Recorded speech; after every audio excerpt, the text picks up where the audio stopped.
Welcome to your reading for today. We're going to continue with the Hodgehog. So I'd like you to read 2 chapters today. I hope that's okay. I'd like you to read chapter 7 and chapter 8. They're not too long, so hopefully you'll find that all right. I'll go through the questions with you now, and then you can pause me, enjoy the chapter, have a go at your questions, and then we'll go through the answers. So, number 1, how did the family celebrate Max's return at the beginning of chapter 7? Why did Ma and Pa feel uncomfortable that Uncle B kept visiting? What advice did Uncle B give Max about what time of day to go out? Why did he suggest this? Why was Max so excited at the beginning of chapter 8? And what was the huge building where the small humans went? Pause me now, enjoy your reading, have a go at the questions, and then we'll go through the answers.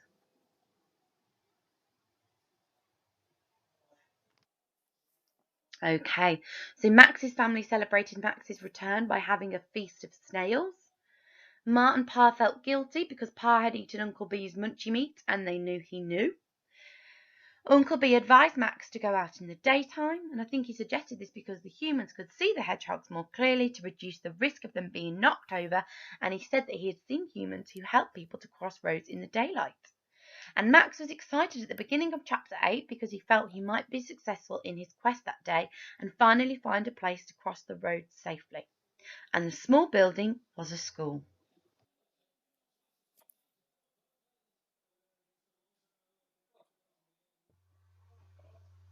Good morning, class 3 and class 4. We are in July. Oh my goodness, we're on Wednesday, the 1st of July, and today we're going to be planning our survival guide. Okay, so pause it now to get your dates in LO written down.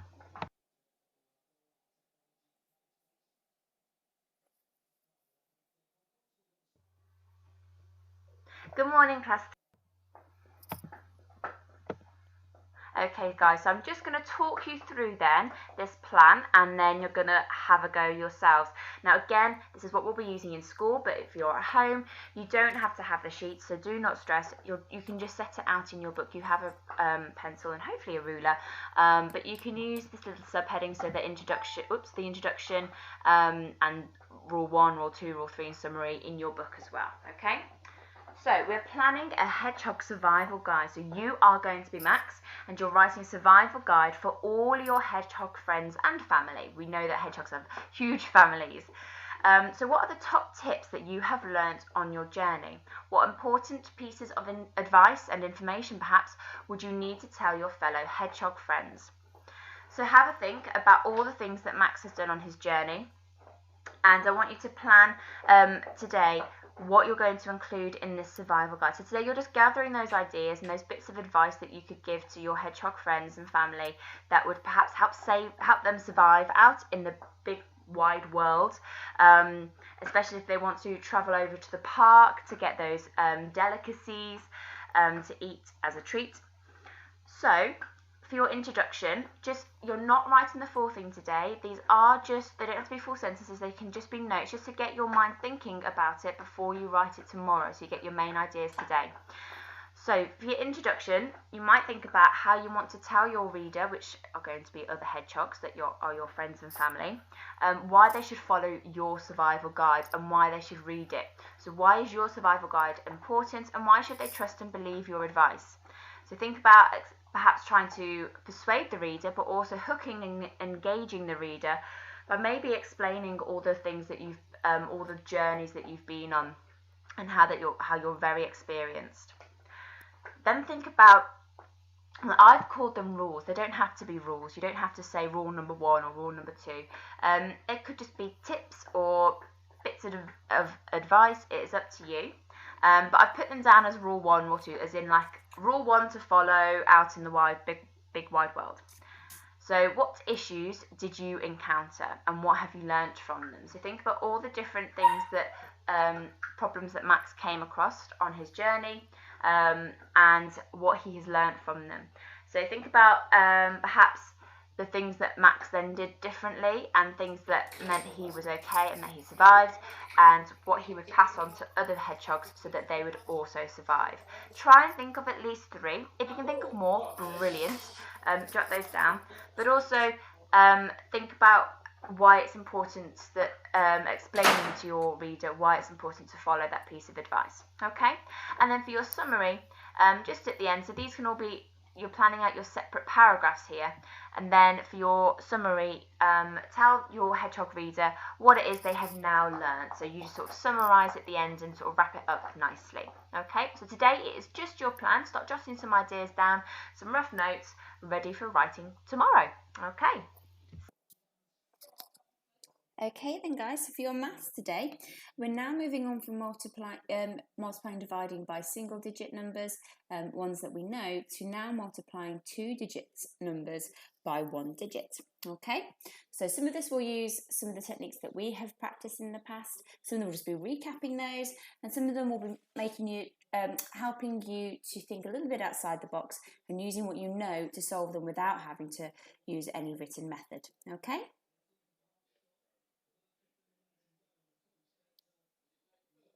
Hello, welcome to today's lesson. We're going to move on slightly from multiplication tables by still looking at multiplication, but exploring a strategy that we can use for multiplying any 2-digit number by a 1-digit number. We're going to start with a problem. We've got 31 crisps in a packet, and we've got 3 packets. Our question is, how many crisps are there in total? So you may be able to see what our calculation is already, but let's show this using some base 10 equipment. So I've got a place value grid here, and I've got 3 rows. Why do you think I've got 3 rows? Because I've got 3 packets of crisps. So I know that there's 21 crisps in one packet, but I know there's 21 crisps in the other 2 packets. So I've got my 2 10s and 1 1 3 times. So you may be able to see from using the equipment that we've got 21 times 3, 21 3 times, 21 multiplied by 3. How we do the multiplication using this equipment is we start from the ones column. When we're doing multiplication, we always start in the ones column. So we've got 1 1 3 times, haven't we? So we've got 3 times 1 1. 3 ones. You can just count up the cubes. Got 3 ones. How about the tens? Well, we've got 2 10s 3 times. So 3 times 2 10s. We know that 3 times 2 is 6. So what do you think 3 times 2 tens is? 6 tens. How do we normally say 6 tens? Normally say 60, don't we? And we know that each of those pieces in the tens column is worth 10, so you could count them up 10, 20, 30, 40, 50, 60. We've got 60, and then we've got 3 ones. 60 add 3 is 63. So what we've done there is 21 times 3, or 3 times 21, 63. So using that method, if you don't have, of course, the equipment, you can quite easily draw the equipment out for yourself. Have a go at those 4 questions. Let's check our answers. So 2 times 43, that should have a drawing that looks something like that. 2 lots of 43, 86. 4 times 22, so you need 4 rows there, with 22 in each row, 88. 13 times 3, 39. And 2 times 32, 64. Just 2 rows needed there. Let's have a look at a similar question, this time not with crisps and packets of crisps, but with classes of children. There are 31 children in a class, and there are 4 classes. How many children are there in total altogether? This time, I've got 4 rows because we've got 4 classes. In each row, we've got 31, and I've shown that with place value counters this time. Got 3 10s and 1 1 in each row. So we're going to start with our ones again. We can see we've got 1 1 4 times. 4 times 1 1 is 4 ones. You can count them up. No problem. Just the same as we've done before with the tens column. We've got 4 rows of 3 10s. So we've got 4 lots of 3 10s. We know 4 times 3 is 12. So we know 4 times 3 10s is 12 10s. How would we normally write 12 10s? We normally say 12 10s is 102 10s because we know 10 10s is worth 100. So what we can do here, we can do an exchange. And if you've used place value counters before, you may have come across this idea of exchange. We're going to exchange 10 10s for 100. So there I've counted up my 10 10s. I'm going to exchange that because that's worth the same as 100. Okay. How do I get our answer? Well, I can see I've got 100, I've got 2 10s, so I've got 20 there, and I've got 4 ones. 100, add 20, add 4 is equal to 124. So 4 times 31, 124. So our answer is there are 124 children in total. Let's have a look at another question involving that idea of exchange. I've got 56 3 times. So there I've got my 56 3 times. I'm going to count up my ones. You may already be able to work out that we're going to have more than 10 ones. 3 times 6 ones is 18 ones, isn't it? Of course, because 3 times 6 is 18. So I've got 18 ones in my grid. So I've got 10 or more. So I'm going to do the exchange. So there I've got my 10. I'm going to exchange 10 ones for 1 10. Okay. Now I'm going to do 3 times 5 10s, looking at the 10s in the grid. So 3 times 5 is 15. So 3 times 5 10s is 15 10s. So we've got 15 10s in the grid, but then we've got that other 10, of course, haven't we? 15 10s in the grid plus one more 10 is 16 10s. So we've got more than 10 10s, so we can do another exchange just like we did in the ones. So we can exchange 10 10s for 100. And now we can count up our counters and see what our answer is. We've got 100, we've got 6 10s, we've got 8 ones, 168. So 3 times 56, 168. So those questions all use this idea of exchange. So have a go at those. Again, draw out the counters that will help you and cross them out when you do an exchange. Let's have a look at our answers. 2 times 67, so there we've got an exchanging some ones and some 10s, 134.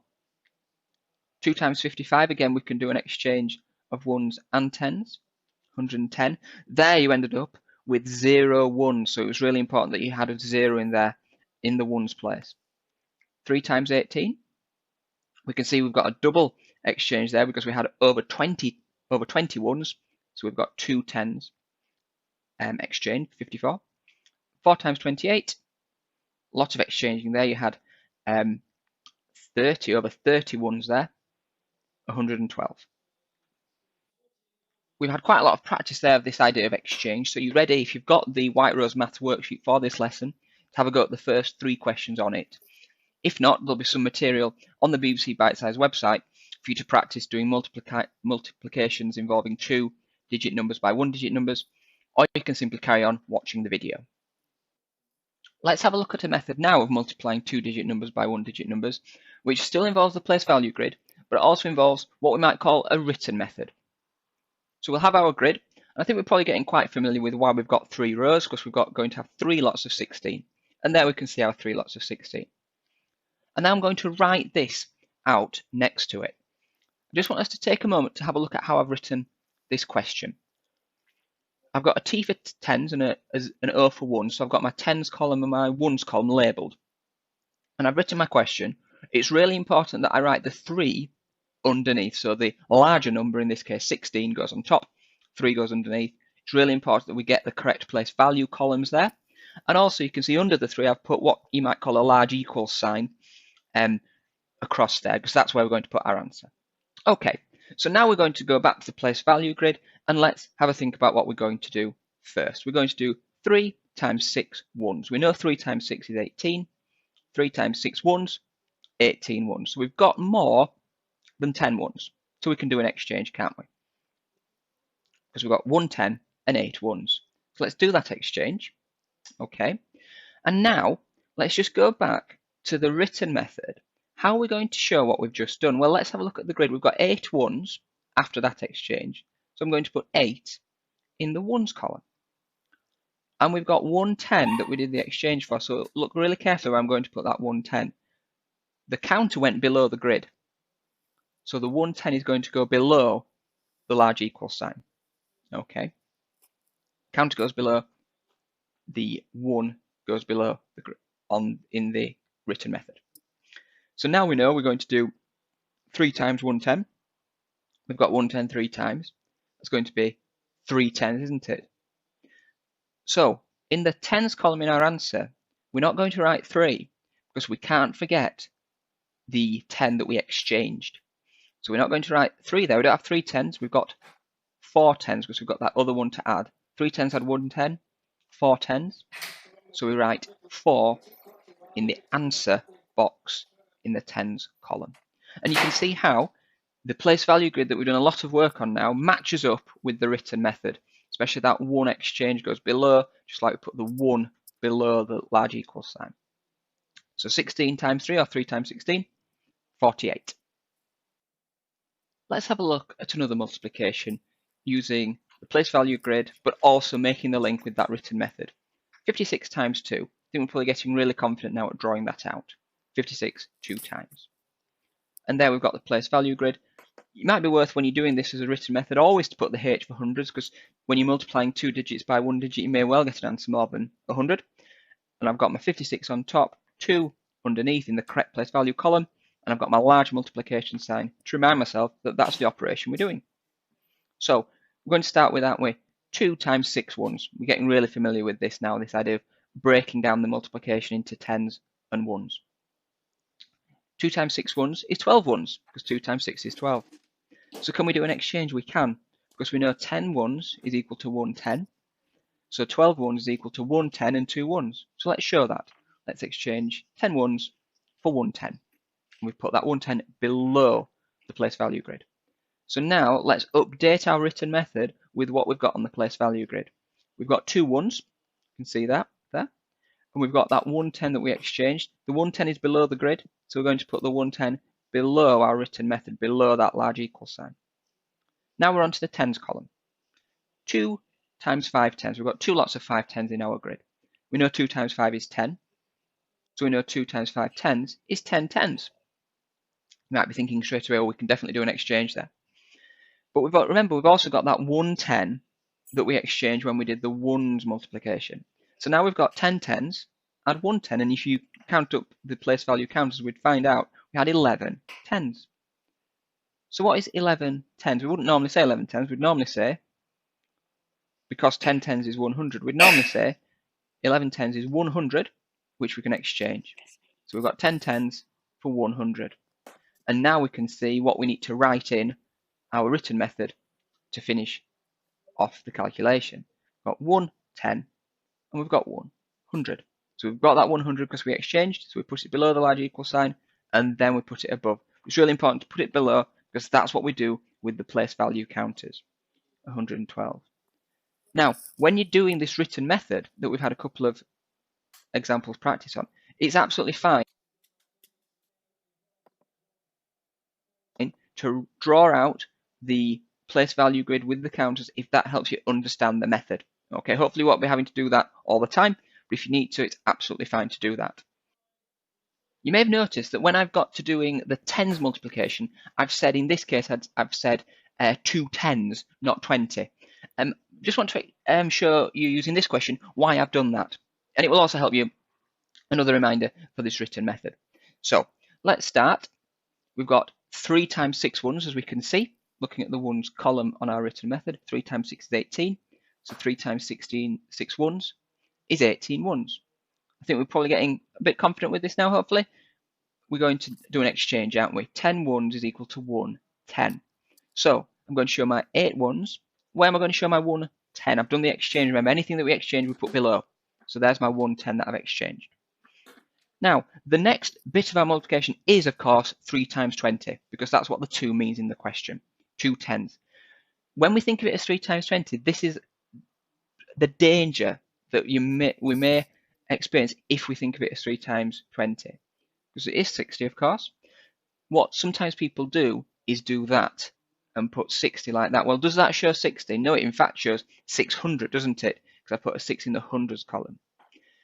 However, if we think of it as 3 times 2 tens, we use our language and we say that's 6 tens, because 3 times 2 is 6, so 3 times 2 tens is 6 tens.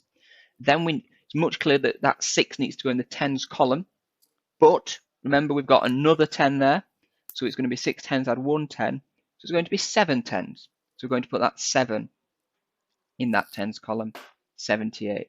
So using the place value columns is really, really important that we're getting it accurate where we're using them. So if you do 3 times 20, 60, that's fine as long as you understand that that means 6 tens.